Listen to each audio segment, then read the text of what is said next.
So I'm going to start off with a quote from our friend Steven Schlabbers from the Netherlands. He lives in The Hague. And he says that deltas are the best place to live on Earth if you can deal with the water. And that's what we're here to talk about. I'm going to go over with you a little bit of the geography of an evolution of our coast, where we came from. I know we have several people from the CPRA, the OCPR, DEQ in the room. I'm very excited to see that. So I won't be telling you anything new. But as you know, we live in the third largest river drainage basin in the world. 41 out of the 48 contiguous states flow into Louisiana. This is massive. This is a vastness that has no name other than a basin. And if you can see the little speck right there next to it, that is the Grand Canyon. It pales in comparison to what we are talking about, the valuable resources that drain into Louisiana.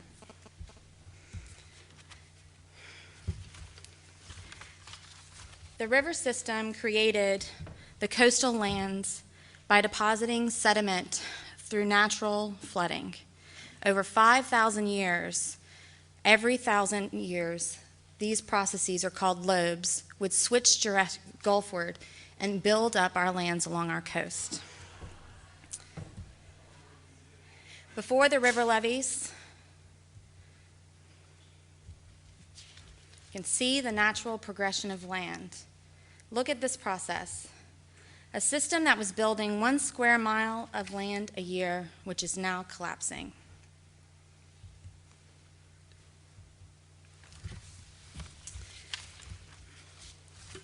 And as we all can see, where most population across America and across the world is located, since the dawn of mankind, people have gravitated toward water bodies. Using these natural processes and these natural resources for means of transportation, commerce, irrigating lands.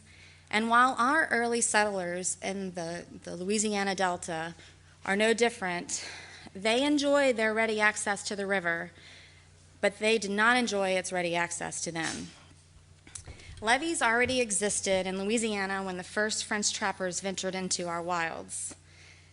These were formed naturally by the Mississippi River. In 1717, the first man-made levee system was started by Bienville, the founder of the city of New Orleans. And after that, many attempts were made, but it soon became obvious that these natural man-made levees, with the engineering techniques that they had at that time, were small enough and could not handle the vast Mississippi River flooding. So several major floods occurred through the late 1800s and early 1900s, most notably the 1927 flood, which led to the Flood Control Act of 1928, which committed the federal government to permanently overseeing the construction of levees and controlling flood control, controlling floods. There was a snowball effect. With this, cities grew, more demand, higher levees, and then also, we could say, somewhat of a false sense of security. And over time, we can see the devastation that this engineering has caused, and projected to be even more so. And aggressive efforts are needed at this time. What we can see in our coastal communities now, oil and gas has been moving out into deeper shores. Imports of seafood is affecting our local markets. The young generations are not staying true to the traditional fishing and hunting. They're moving away. And hurricanes are wiping out many of the simple homes that once existed by the fishing communities and are being placed with very expensive upscale homes. I'm going to flip through these really quickly, but let's talk about commerce and the importance of Louisiana, New York, California, Houston, New Orleans, and all of Louisiana. Our tentacles stretch across the United States. We are an important state that plays a significant role at the national and international level. Just look at our tonnage and domestic waterway network. See how thick our line is, our tree trunk, and all the other thin ones next to it? And we have over 5,000 miles of piped connected oil and gas. We provide this straight to the Northeast and heat their homes all over the United States. But with all this importance come many threats.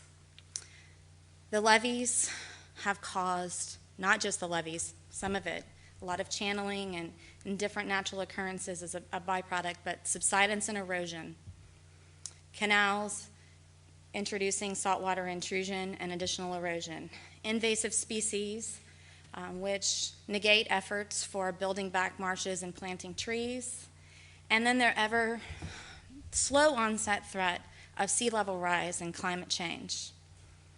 And then we are all very aware of the threat of hurricanes and the inundation from the storm surge that exists. So what have we been doing about it? Prior to Hurricane Katrina and Rita, 21 out of 64 parishes had comprehensive plans. The majority of them did not have zoning. We have not been planning historically.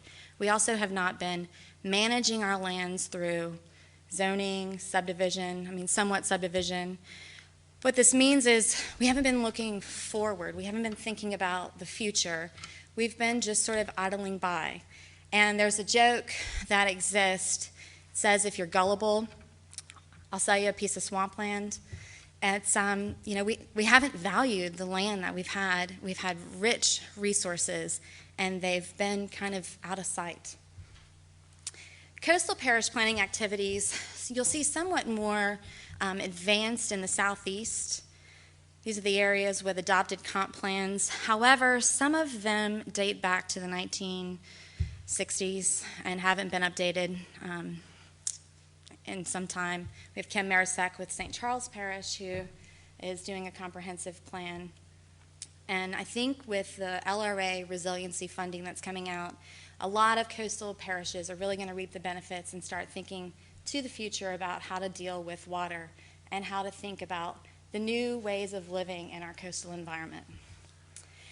And then you can see zoning in the coastal parishes, and this is defined by the coastal zone boundary that's currently being redrawn.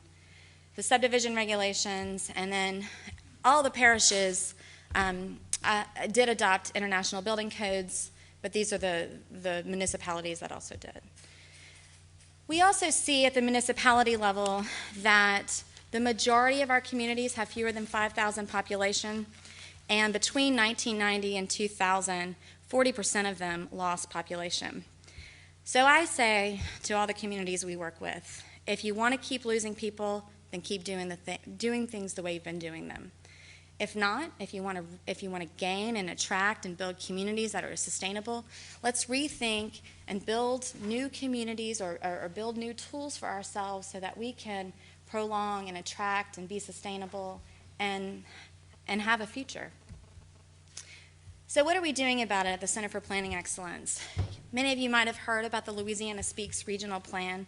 There was a session on it earlier. Boo Thomas, Robin did all the outreach during that plan, and Glenn Bolin was part of that process as well on the consultant team. This covered 35 parishes where we learned the lack of capacity at the local level and the need for an organization such as CPEX to exist and provide tools. We spoke with over 27,000, or heard from 27,000 people, and we heard them loud and clear. They didn't have the resources, didn't have the planning staff, the capacity. There wasn't a good relationship in their region, not a good relationship with some of the state agencies. Municipalities are pegged against parishes. They don't even talk with one another. So we became conveners. We became facilitators. We also have an interesting skill where we can seek out funding and write grants and go after resources so that we can provide the necessary tools to these communities. So since 2006, we have been working all across Louisiana, assisting these communities with, for the most part, putting together comprehensive plans for the first time. We also tackle the very arduous task of implementing zoning in West Feliciana and Tangipahoa Parish for the first time, which I can say has been very interesting. But we've created something called the Louisiana Land Use Toolkit. This toolkit, a set of model codes and regulations, we have a session on it tomorrow, and if you're interested, I encourage you to attend. But it is the first of its kind for a state. It is a kit of parts. It's got zoning, basic model subdivision regulations, and development standards that communities can pick and choose cafeteria style or in toto and adopt as they see fit and tailor to their comprehensive plan. If you talk to a community, it might cost to hire a professional legal attorney $250,000, $500,000 to come in and draft zoning codes and subdivision regulations for your community. We've partnered with Louisiana Economic Development and HUD and the Realtors Association to pay for this cost, and now they can adopt it for $40,000. We learned that there were much different risks and issues in our coastal communities. The tools we were providing in our toolkit wouldn't fit everywhere. The issues in Terrebonne Parish are much different than the issues in Shreveport or even East Feliciana and so forth. So we reached out to the CPRA, Garrett Graves and Michelle Desautels, and they have been spearheading an effort to partner with us for us to provide what they call non-structural tools, what we call land use, planning, and water management tools, and not water management in the sense of the structural pieces, but sort of how you're thinking about living with water and how it's relating to your land and your building. So I just can't emphasize enough, if it weren't for the CPRA and if it weren't for LED, the National Association of Realtors, Louisiana Realtors, HUD, and EPA, none of this work would be possible, and none of these communities would have been able to have access to this or think about the future. Oh, so sorry, I forgot about this slide, but the whole idea with the toolkit is, and it's online and it's ready to be downloaded. It's easy and affordable to administer. You can adopt it cafeteria style or completely, and it's flexible other than the coastal areas, and it consists of clear, concise, graphically oriented, user-friendly rules. But now we're looking for coastal best practices. And why is coastal planning so important? I can't emphasize enough the importance of the culture that exists along our coast. And development is at risk no matter where it is. However, on our coast, it is at much greater risk. And our communities, who are the salt of the earth in the minds of most Louisianians, who have protected our lands, who have provided us with oil and gas fisheries, port facilities, who have been the employers for everything that's so important for this state and this nation, are losing their homes and they're losing their jobs because they're being wiped out by the risks that we face. So how do we assist them in adapting to occasional flooding or assist them in adapting to new ways of life? We want to reach down to our roots and remember where we came from, because we once dealt with flooding very frequently. So standard development practices aren't appropriate in our coastal communities. And we have to come up with things that are designed from the geography, economy, and culture of our coast and prepare for various types of risk. So we have brought together what we consider a stellar team of local, national, and international experts in coastal science and engineering, local and regional planning, people that look at regulatory structures and systems, landscape design, architecture, spatial, graphic systems. And at the head of this is Fregonesi Associates, assisting and leading this team together so that we can provide a best practices manual for coastal Louisiana and accompanying ordinances that will assist you in obtaining those practices. Just a little clip of what some of our Dutch friends put together, but essentially we're zooming in and we're looking at the natural layer, what's underground. We're looking at the infrastructure layer, what exists in terms of occupation and waterways, levees, everything that puts the real structural pieces of protection and just basic infrastructure into the area. And then the human occupation layer on top of that, human settlement patterns. And then we're diving into different areas of the coast and creating identity cards. We haven't name them yet, but figuring out what different solutions are based on the different geography and culture and economic situation. The answers to some of the problems in the Cheniers of Cameron Parish are going to be much different than in the deltas of Plaquemines Parish. And it's important for us to realize that there are other deltas that we need to look at. We are 9 in the world, and although we have incredibly different risk, and if you were in the Dutch Dialogues discussion, you might have heard a little bit about this, but we have become partners. There's a long-standing relationship with the Netherlands. As I said earlier, they funded the Louisiana Purchase in 1953 after their large flood. We assisted them in providing them with engineering techniques and pumps that led to their Delta Works.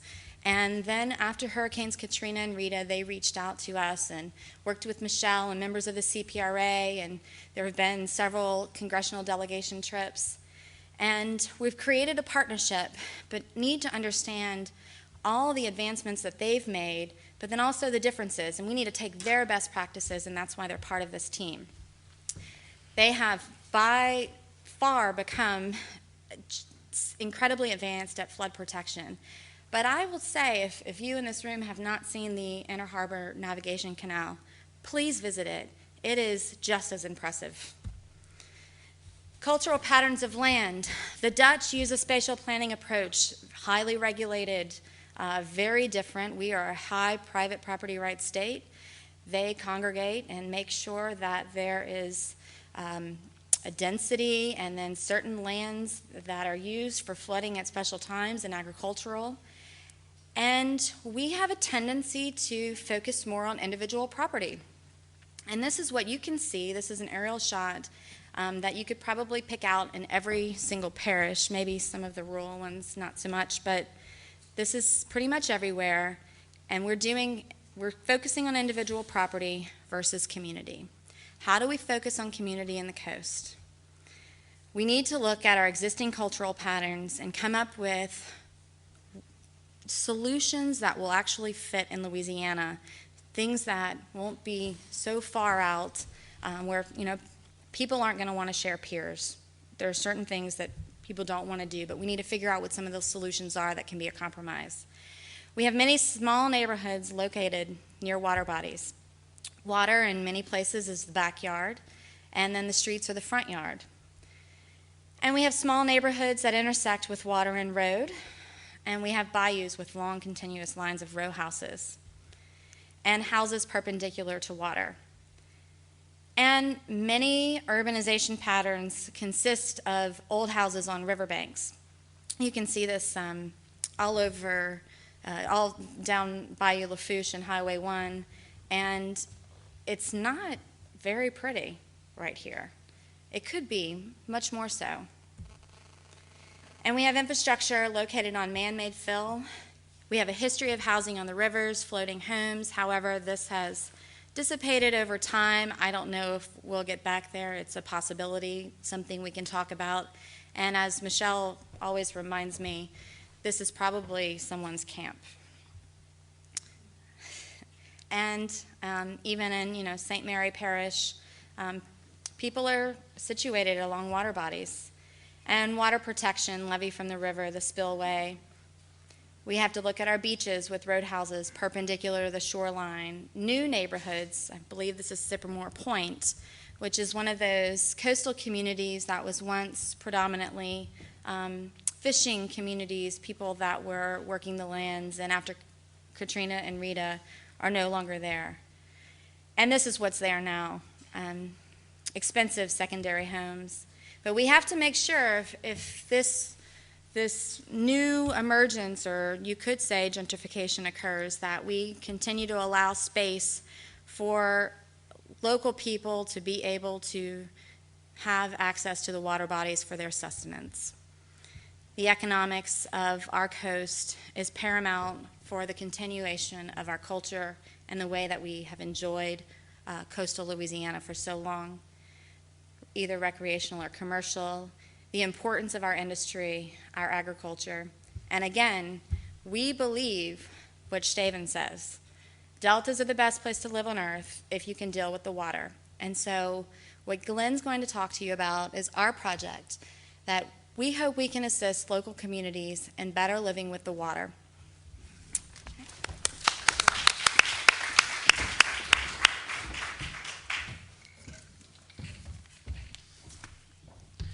Thanks, thanks, Camille. Let me just do the quick switch here on the slides.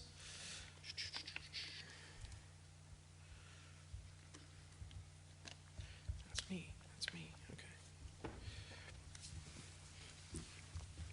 All right. So as Camille mentioned, we're putting together what we're calling a best practices manual, and so this is we're not doing a master plan for the coast, we're doing a master plan for a community, but rather we're bringing the successful techniques into one place. One of the things we found right up front is that there are some folks that have implemented some great ideas.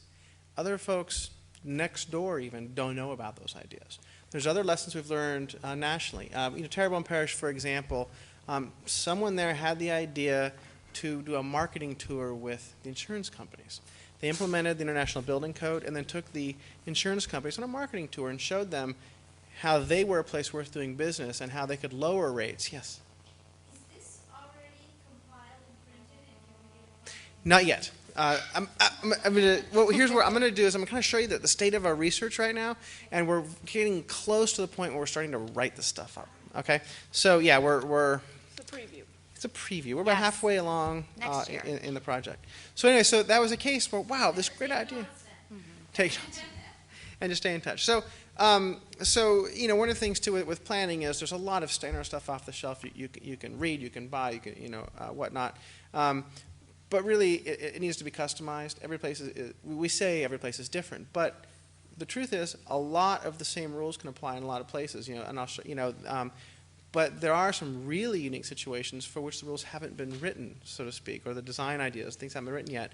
And so that's what we're trying to find the people who have innovated and learn what they've done and share it with others. So it's really about, the idea with this manual is it's empowering local decision makers, parishes, villages, towns, tribes, you name it. And so there's a kind of a range of tools. So what I said, there's tools that are standardized across the country.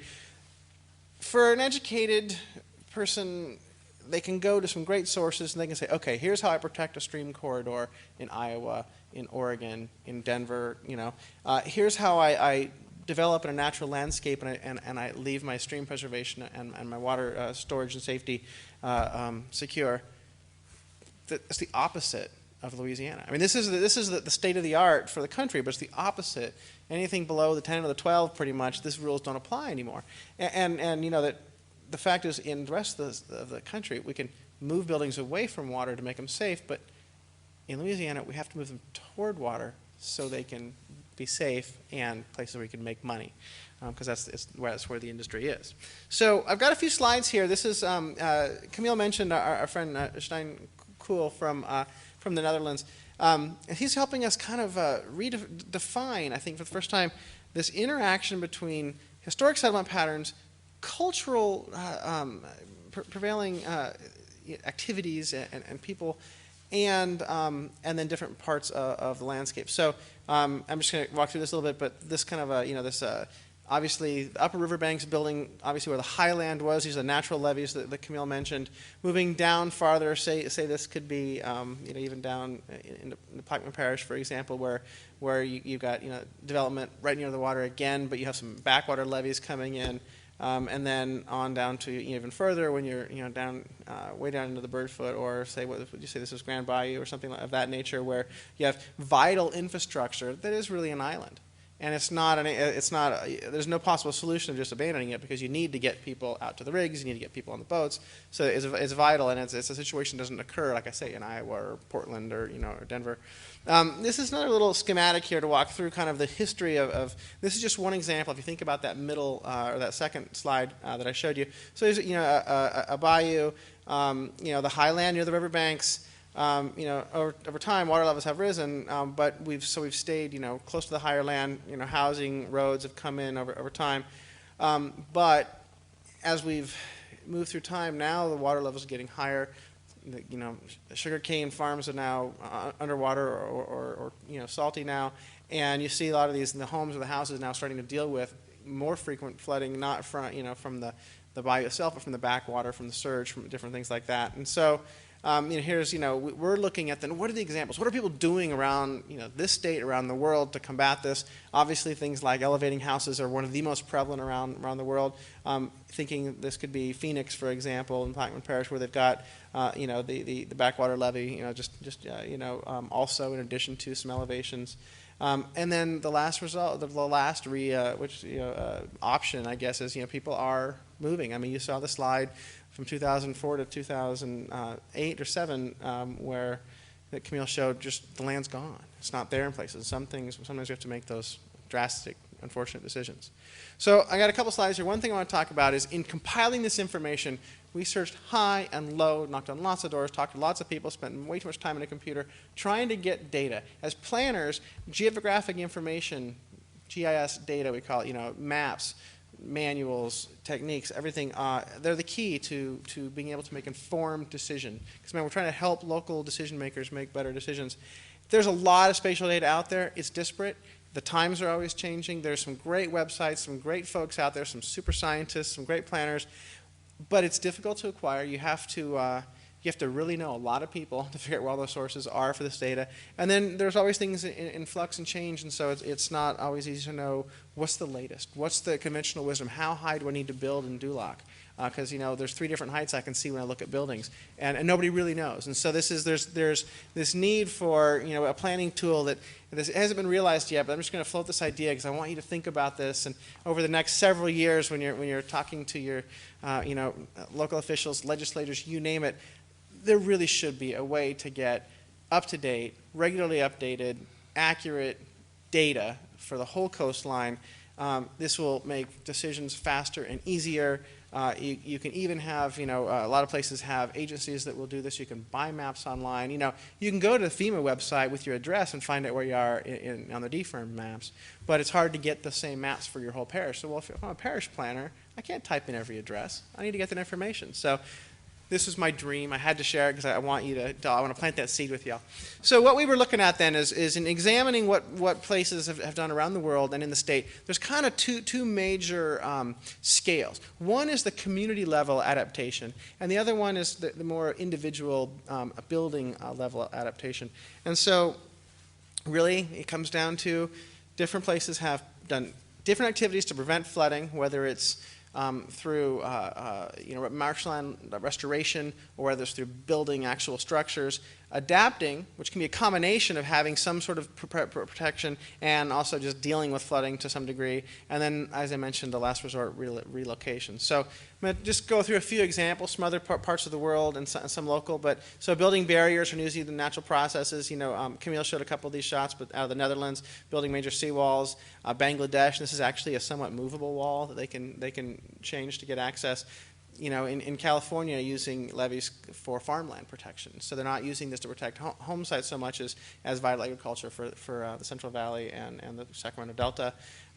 Dunes or marshes in Louisiana would be more appropriate, but in the Cheniere, they kind of act like dunes. So that's natural barriers. And then levees or dikes, built to make so not the seawall, but the longer term or the longer the dome shape there. And then obviously Camille talked about the Delta Works projects, where it's a series of gates, shorten up that shoreline, have control over it, and we can see some of the examples from that, everything from blocks and whatnot. But she did mention the Inner Harbor Navigation Channel, and this is a major surge barrier that's going in right now. So these are in place at the moment. The other, of course, being pumps. And this, obviously, most often when you have major occupation centers, New Orleans comes to mind, but they're smaller scale also, and can be used for multiple things, for drainage and for removing flooding. So constant. The other thing, there's a lot of other cities in the world. I mean, everyone thinks of Venice, but kind of the term the watery city. And this was really touched on by David Wagner this morning, a little bit earlier this morning, when he showed some design options for New Orleans, where taking water and bringing it to the surface, making it a feature, incorporating it with your natural systems and your recreation systems as well. So this is a resort in Argentina, and you can see it's being part of the water is why you're at this resort, and they deal with flooding constantly. This is an interesting example here because there's some goods and some bads here. Here they've taken, and made elevated land. They can make, and unfortunately, what happened here, and this is a path we might not want to go down, is the rich folks get to live on the nice dry land. The poor folks, they're not in the gated community. They get wet. I would like to look at this example. I mean, here's a shot from there. You can see the difference between the rich and the poor. We got a nice little wall behind us, but I would like to see this example. If we employ this here and make this a potential, this is where you locate your community center. This is where you have the computers and the phone list that the mayor in Phoenix has for when he needs to get a hold of everybody, is in a dry building in a dry place. And so, it doesn't have to be the rich and the poor like in this country here, in Argentina there, but it could be strategically locating community areas of higher ground for hospitals. This is where the nurse practitioner comes once a week, you name it. So the funny thing is, and that's an old, Kimmel mentioned that the coastal zone boundary is changing, but the point of this map is to show, those yellow dots show areas that are actually protected by levees. The blue, the purple lines are levees. So it's funny because, we think of levees being the primary technique, but really not a whole lot of the landscape is protected by them at this point. So there's a range of techniques, and really, most often that comes down to living with water. And the definitions here, there's a whole range of definitions. And I think the one thing, Camille, I think that we haven't really incorporated yet, we've been thinking it from a standpoint of safety and protection. We hadn't thought as much about the opportunity component of living with water from what David showed in those slides. I got really excited by that. I think we need to bring that in because we've been thinking so much about safety and protection. But the asset, you're right. I mean, it's why you're there, right? So, examples to this are obviously, canals and moving water, having pastures and farms that are going to flood occasionally, but for the most part they're active farming. I just thought this was amazing. Here they are in Venice. They go grocery shopping. It's like, okay, yeah, we're going to get wet. And when we talked to some of the Native American tribes, they talked about we're used to cleaning up after storms. That's not a big deal. We have sometimes we even take the sheetrock off the lower 4 feet of the house before we leave. So they're kind of used to it, and so you see there's tourists even enjoying the sights in a flooded environment. And there's just more shots of that this time in both Vietnam and in Venice. The little yellow boots. That must be a tour company. Here's a nice. This would be similar to the camps of Louisiana, but this is in Argentina, and so you can see some nice little getaway homes. Places you can, bungalows you can rent, and yeah, they just built them to where the house doesn't wash away when the water comes. It's they use boats as a transportation here. But part of the principle of the watery city is oftentimes the car is one option, the boat's another, and that's what you see down in Lafitte. You might take you're on your boat as much as you're in your SUV or anything like that. Here's a case in this little bungalow you might rent is underwater. So obviously the last thing I mentioned there was the relocation potential, and Camille's slide really hit on that. And there are places around the world where they've done that. I mean, in Vietnam, here's parts of Italy where fishing villages have there's the sea level rise. They've disappeared. And talking to folks down in Ile-de-Jean-Charles, they're split. I mean, some of them said, "Oh, I've had enough." Others have said, "No, I love this place. I can't leave it." And so, but there's tough decisions people have to make. And I think our job in a best practices manual is to help them make the most informed decision they can. Understand the costs, understand the trade-offs, what they're going to give up, what they'd get, different options there I think is really going to be important. So just some examples here of obviously the kind of things that lead you to start thinking about relocating.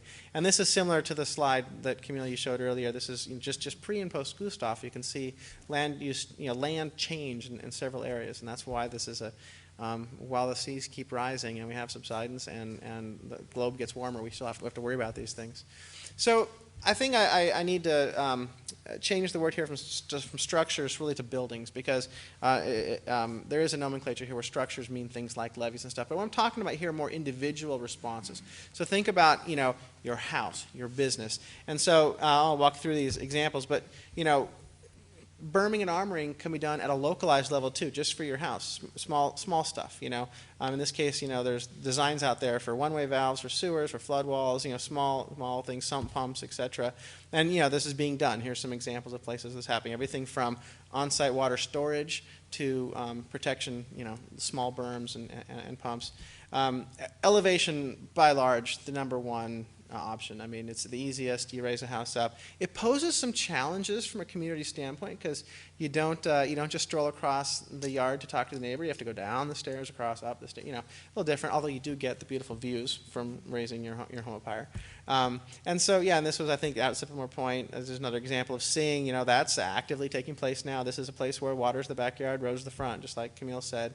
And so there's different standards out there. I think one of the things we're trying to do is compile what the best techniques are. And some people have been doing some research on the cost benefits of different types of techniques of raising buildings and how much it takes to get in elevators and stairways and how to get, still get a porch, get the wraparound porch, get the things that have made the design of the community historically pleasant while still adapting. And it also includes, industrial power supply, in this case, your outhouse. The other thing then is, flood proofing. So then if you're not, getting yourself out of the way, the other thing is if you don't have a velocity area, I got the yellow card. If you don't have volume water, you might be looking at other techniques we're looking at. So like how to make foundations that you can open and close, or foundations that are actually porous, and you have different ways of keeping your HVAC up high, but you have other ways of water gets in, then water goes out after the storm's done. You just clean up. So we can see several different drawings of different ways. Engineers have no problem coming up with ideas if you stick them on the subject. And then the other is temporary structures. I think this one on the bottom is a lot of fun. You can tow it into place, open it up. You got a nice little camp house. You can move it, or after you've worn it out, you might just leave it. Who knows? And then the one up top there, the little container box you can close up. Floating structures are something that Camille mentioned that isn't as common anymore. They're really not suitable for all areas. If you have volume and velocity of water, it's very tricky. But there are other examples. I mean, in this, for example, I think this is Lower Ninth Ward, this is a house that can float off of its foundation. There are those examples where you have, hookups that you can disconnect when the water gets high and then you come back in later. The one thing we're doing also in this is because this is real cost to real people to do these kind of tactics. So we're going through and we've been building some prototypes where we look at, okay, what does it cost to build this high, and what's it going to look like? And so we can help, one, illustrate, if you're at your police jury and you're looking at some of these ideas, you say, what's it going to look like? You can even drop these into a scene where you're living, where the project might be. But it's also a good way to make sure we're not giving people advice they can't afford to do. We can tie the cost to say, this is a technique that can work, but here's how much it's going to cost. Here's what it would be. And so we've actually done a kind of a return on investment model. We figure out what the costs are, what the land costs, what the elevation costs are, and all the construction costs. So you can find out, am I better off rebuilding? Am I better off building something new? You can make those more informed decisions. And I'm just real quickly, just a range of these things, an elevated with that flood-proof foundation, the same house but like 15 feet in the air, so this would be a place where you really need, you have much higher potential, and let's say you're in a velocity zone too, not just in an area of backwater flooding. Different things here using berms, half elevated, half not elevated. Commercial structures as well, looking at how to build, how do you do Main Street commercial? I don't know if you were just in Chris Lineberger's discussion about walkable commercial exciting places. Well, that's what small towns are. And when you start elevating, you really change that character. So looking at building prototypes so that when people go for commercial ventures, they can have things that have that ability to have the sense of community. So I think I can do this before the red card comes up. One of the big things about this is also bringing forward a way to do planning, because every circumstance is different. We're using this kind of ID card technique to figure out what are the common threats that different situations can face. So with this process I'm going to walk you through here, this is how this is still in the formulation phase as well, but how to use the manual really comes down to helping people understand what's involved in planning. And this can be the same. If you're trying to locate an industrial facility in a place like Belle Chase, where you're trying to do a community plan for Homa, the same process is involved. What's different is who your stakeholders are, how much research you have to do, what kind of data you need to get. But the process of defining your purpose, deciding what level of community participation you need, and then coming up, what's my successful outcome? What do I want to accomplish? What are my guiding principles? Then going on to the technical part, doing analysis. Where's my land loss potential? Where are the suitable sites for this industrial? Where are the rail? Where's the water? The same kind of thing you would do if you're a business person locating a business at either a small scale or a large scale. And so like I said, the list goes on and on. Infrastructure, land use, flooding, assets, you name it. And then determining, and finally, you're developing a plan. So this is an example from the city of Dallas's comprehensive plan, but there's different chapters or elements to any plan. And so a parish-wide plan might have these chapters and then 2 or 3 more. The decision on, I mentioned, say, locating the industrial facility in Belle Chase, it's got one chapter, maybe two, and it's really an implementation plan and not a policy plan. And so there's different forms you can take, but the process is what's important. With the right process, you can accomplish anything. You just change the inputs, change the variables, and change some of the techniques. And so then after you've done this plan, you go to the implementation strategies, and there's a laundry list here. But once you've figured out what those policies are, what those desired outcomes are, you can then tie these different techniques and investment strategies to the best way to approach those outcomes. And so all these tools that we're compiling in this manual really come down to this implementation. Here are those tools. The planning process helps you figure out which of these tools you need to pull into for your community. So I think that's my last slide. That was my last slide. So did I get the red card? Oh, perfect. Thanks. Okay. Well, one thing I wanted to say is, and by the way, Camille and Glenn did such a good job. I have so much respect for them because each of them work in organizations that have an absolute top-of-the-line rock star. John Fregonesi and Boo Thomas are two of the most capable people, most recognizable, just super high-caliber folks. And what's amazing to me about both Camille and Glenn is they're rock stars, and I say this with the utmost respect for both of them. Their rock stars tend to get a lot of the accolade. And rightly so, but behind the scenes, there's always someone that is doing the impossible thing that makes the rock star look even that much more incredible. And both Camille and Glenn and their organizations are those even rock stars that are just less recognized. And so I really appreciate y'all being on this panel. It's a big deal, and it's nice to see you working at the level you're working. What we want to do with the rest of the time, which is how much? 19 minutes. So what we'd like to do now is sort of turn it over to you all. You came here with particular questions or comments or ideas in mind. And so this part is for you all to share with us. If you have questions, let's talk about those. If you just want to make a comment, if you have observations, if you have a critique, if you have input of any kind, or you just want to kind of express yourself. I'll just start off and say, in listening to this, really both of y'all's presentations were fabulous. What kept coming back to me as someone that's an outreach practitioner is someone earlier today said, people really want to change, they want to take advantage of new opportunities, they want to be safer. At the same time, the cultural aspect here, especially along the coast, in many ways, it is the thing that no one wants to change. So how you weave in the essence of family, those really deep-seated family roots, the family ties that bind, and the very difficult to express, but even more important, cultural aspects. When it's not just a financial decision, it's not just a decision about safety, it's not just an economic decision, it's a family decision and a cultural decision. And talking about how do you adapt in the context of not wanting to lose one atom of your family connection or your cultural connection. To me, that's something that really has to be pulled through in a more prominent way in some sense. Who else has a question or a comment that they would like to? Yes, ma'am. It seems to me that often we here are in denial. We keep wishing and hoping that our coast weren't going away, or that it weren't subsiding, or a room of all of the forces that are happening to us. And we're being passive, and we're being in denial of what is reality most of the time.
you all hear that for the most part?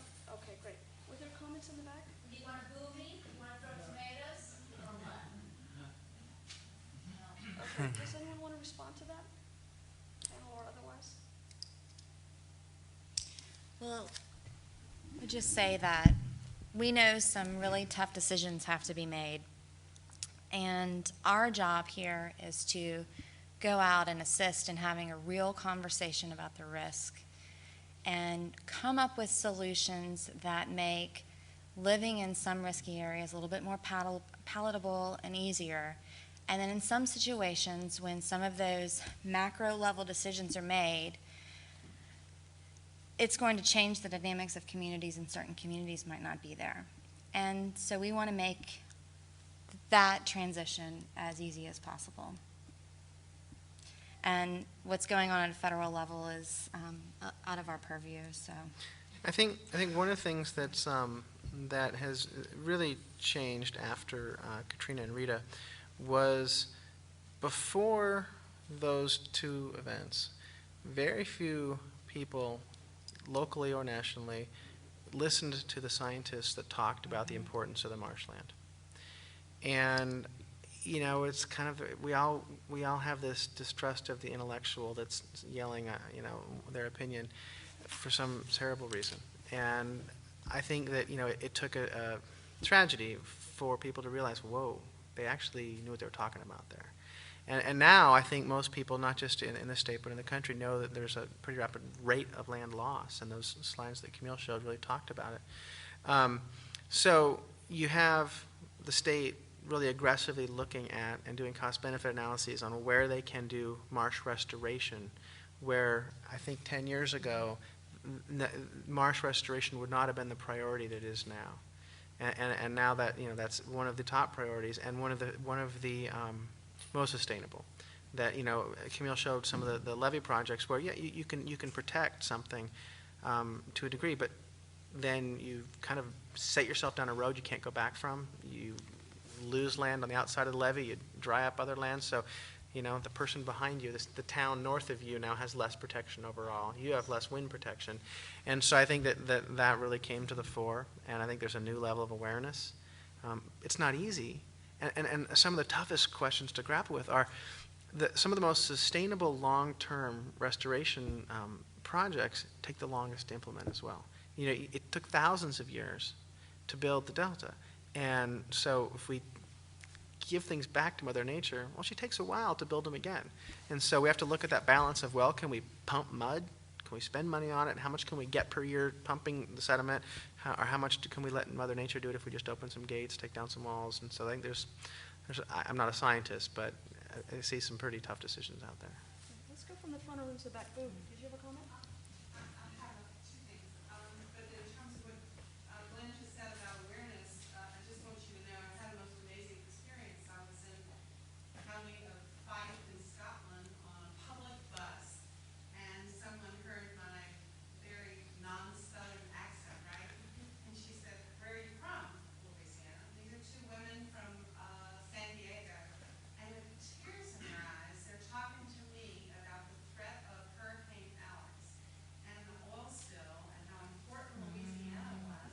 Two Scottish women turn around that are in front of me, and they almost with tears in their eyes saying, "We're so worried about you." So, the fact that at least we're making something good about how precious our coast is and how precious Louisiana is to the rest of the nation and I think to the world. So, good work. But I have a quick commercial. Would y'all please come upstairs, right up here upstairs, and join us for the reception after? Okay. I promise everyone will come to the party booth. Okay. Sorry, don't know what your plans were, but we're en masse going upstairs. I actually think, was there someone else in the back, or you're passing? Okay. Cordell? I apologize because I came in halfway, and also I know you had an extensive parallel program earlier today that I wasn't in the room for. So this question might be way off the wall. But Glenn, you had a slide up there near the end that pointed out something that I never quite thought of in that way, which was that there had been, perhaps unintentionally, I know absolutely unintentionally, a kind of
Well, there is, and I think I mentioned, that the coastal master plan, just discussion about diversions for restoration purposes is a big part of that. If you saw one of those slides that Camille showed of land loss, there was actually an area that was green of land gain where the Chafalaya comes in. And so there are, those lobes where the river traditionally used to move. So there are efforts to, get water to where it can carry sediment and help build places naturally, not just restore them, but build new places. But I think another side of that is in its infancy here is what the wonky term of on-site detention, which is basically you're the steward for your little postage stamp of land, whether it's 10 acres or it's 1,000 square feet, and the water hits your roof.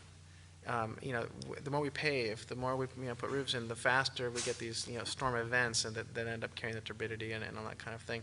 And so there's my hometown in Portland. I just did a remodel of 600 square feet, and there's a concrete thing like a little bigger than smaller than the stage, bigger than this table that's full of plants. That is where my gutters go by their law, in the law in Portland. So I'm responsible for making sure that I don't dump my water from my impervious surface in the ground. And we start right away, and we started hearing, I think that's starting to take a little bit more root, this idea of hang on, be a steward. It helps us get to the natural flow, not necessarily the lobes of the river making its own land, but in taking the spikes out of these storm events, letting nature do its work and move things a little slower. And it's in the early stages here. One of the things that really surprises me about the practice in law in Louisiana is that in a floodplain, you can add fill to build your house up, and it seems not a big deal if it's just one house, right? But it's thousands and thousands of houses. Well, it's capacity that comes out of the floodplain that messes up somebody downstream, and that tragedy of the commons isn't in complete awareness, I think, in a lot of places. Other questions or comments? And I'd just like to ask everyone to stay tuned, because some of the new innovative planning we are about to start engaging in Jean Lafitte and Lafourche Parish, where we intend to partner with the CPRA, the OCPR, Office of Community Development, and go into these communities and have these tough discussions at the community level and think about what's happening at the macro, what's going to happen at the state level in terms of some of these big maybe river diversions and levee construction, and then have a discussion about what the future looks like in those communities and come up with incredibly strategic plans. So we are really excited about these projects thanks to the Office of Community Development. So, Yes, sir.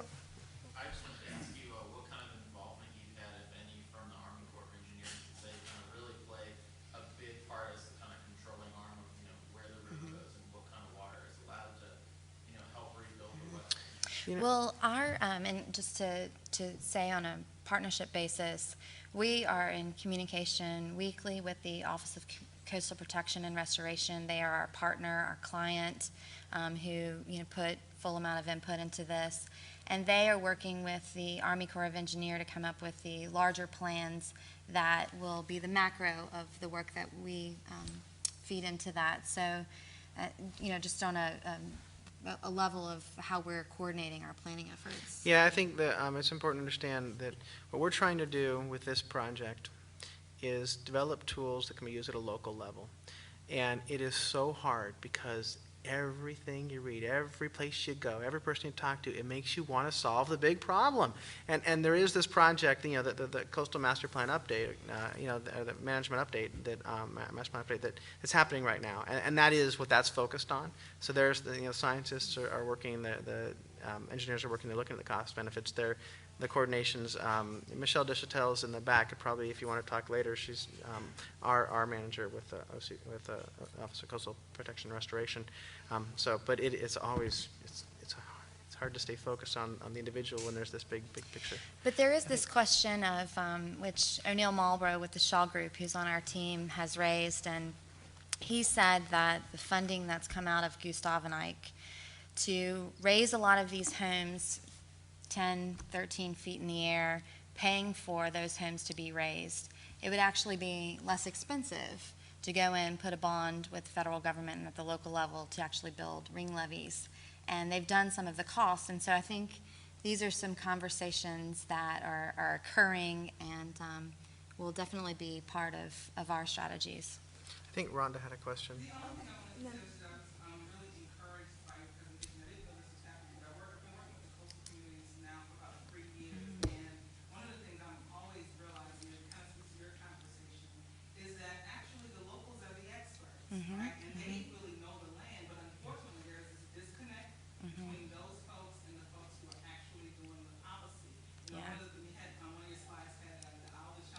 Yeah, in Elder's. Chief Albert. Yes, yeah. And I've gone there, I think about 7 times now.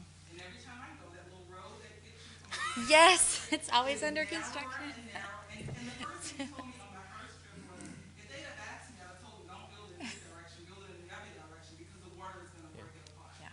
Right? And so I think that what happens is folks kind of go down to those communities and say, oh, these folks are just fishermen, and not realizing how much money some of these fishermen are actually Right. but even just in terms of the education of the land and knowing the land and really needing to be a part of the conversation and the planning pieces proactively as opposed to reacting with the spill, reacting with Katrina, reacting with the salt. And What- one of the things that we learned that's so fascinating is when we visited many of the fishing communities, we heard a discussion that hasn't happened in 10 or 15 years where the threats are becoming really realized, especially after the oil spill, that the communities coming together and trying to instill more culture or going back to their roots and culture to keep their young there and to create programs. We heard of them coming up with new different types of industries that they had done, hundreds of years ago. And so they're really trying to figure out ways to make them continually unique and keep attracting their young. And we want to make sure that we're supporting that culture and supporting instead of continually strangling out with regulations what's we see currently happening.